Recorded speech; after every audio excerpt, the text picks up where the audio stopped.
I make paintings about our place among all things, about belonging.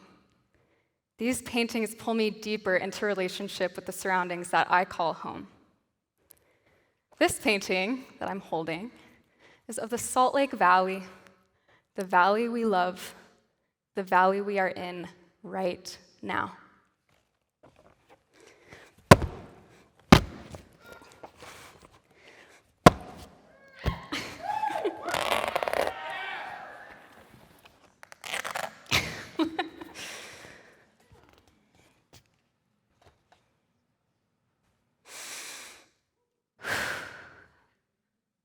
Pay attention to what you're feeling. Whatever it is, try not to judge or control it. Stay here. Not only with the mind, but with the body, where the heart lives. The heart is best at telling us what is most potent, most alive, most true. The heart allows us to be moved. Like you, I'm made of salt and water, carried in a living body, just like the Great Salt Lake, a lake that's receding, dust blowing up from the bed of an ancient ocean. The climate is changing before our eyes in ways that are difficult to miss, difficult to look at. For many, the climate disaster can feel paralyzing. In fact, a Yale study found that a majority of Americans experience what is called climate anxiety. What to do? Well, what needs to come first is feeling, like that one that you just felt. It is feeling hard feelings, witnessing disasters, and refusing to look away, and recognizing our belonging within the enormous network of living things. As I paint about these places, my body remembers this belonging. All of us are living parts of larger contexts, like the sagebrush steppe at the foot of the Wasatch Mountains, the alpine tundras of the high Uintas. When I physically destroy paintings about this belonging, there is no space between my body and my role in this destruction. My fist does the punching, and I acknowledge what that feels like. It's terrifying. It's a little bit fun. It's heartbreaking every time.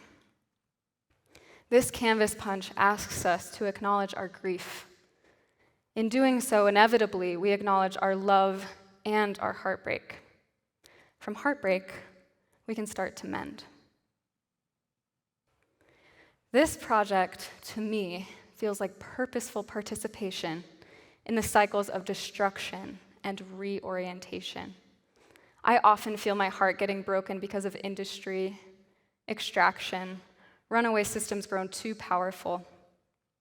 In roundabout ways, we all participate in this unraveling. When the inversion is bad, I put gasoline in my car and drive up the canyon out of the smog. When I'm hungry, I buy food wrapped in plastic. When my socks stretch out, I get new ones. When I'm out of paint, I buy more. It's hard to avoid.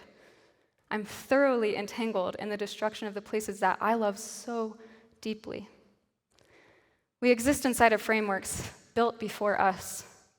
They exhaust our resources and are ever hungry. The ability to disentangle from them is an incredible privilege, if not an impossible one.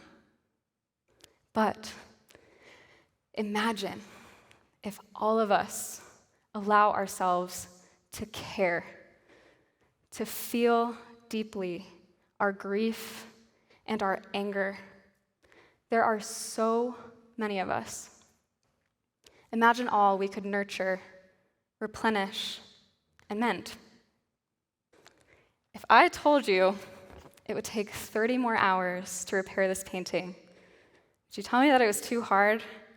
Saying, why bother? Now that it's destroyed, it'll never be the same. Healing of any kind means involvement, sitting at the bedside, holding vigil, not looking away. It takes great courage to live from the heart.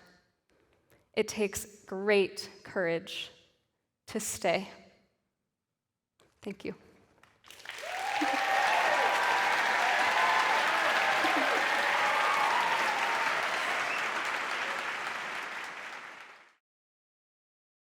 over the past few hours, I've started placing the first stitches to repair, to mend, and to care for this painting. Care is an action word. It is slow, often painful. With these canvases, my thumbs go numb, I prick my fingers. These parts are integral to the process. This small act of care, as with the larger climate, requires courage to begin. In mending, the first actions can be the most challenging as I try to understand the complexities of all that I've broken. These first essential stitches must be strong and well placed. I begin with raw cotton thread, sourced, hand-dyed, and gifted to me by my sister. Yeah. This is the first act of care. Maybe the first action for you is simply to bear witness.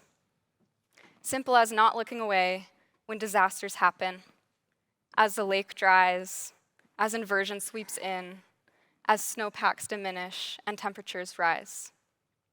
However, these stitches and these actions are just the beginning. It took just seconds to destroy this painting. It will take weeks more to mend. This is what that looks like. Mending, or restoration, never means going backwards. That isn't how time works. A landscape that is flattened by wildfire will never be unburned. Some seeds, like sequoia, manzanita, fireweed, require fire to germinate. Everything that is because of everything that came before. So what can come next?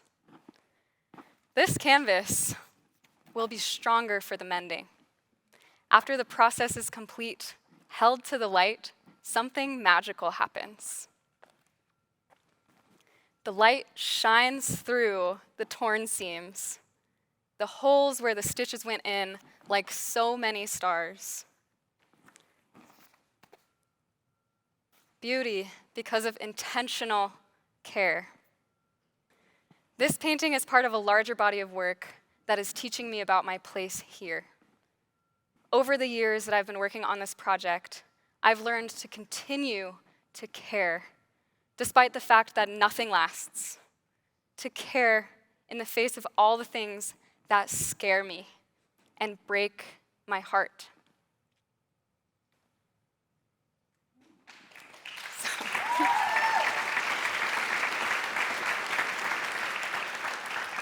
What does your passion look like?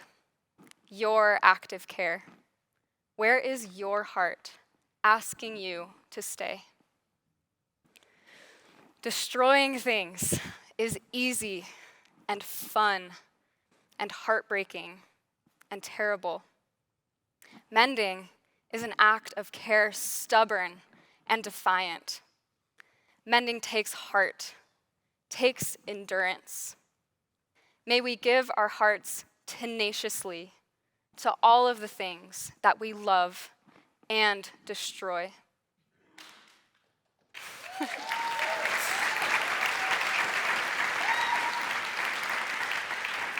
May we love well the landscapes where we find the context and our connection. May we care for our neighbors, human and beyond, during this time in history that we all share. May we give our hearts to all of the things that break them and know that this will make them ever more full of constellations where the light gets in. Thank you.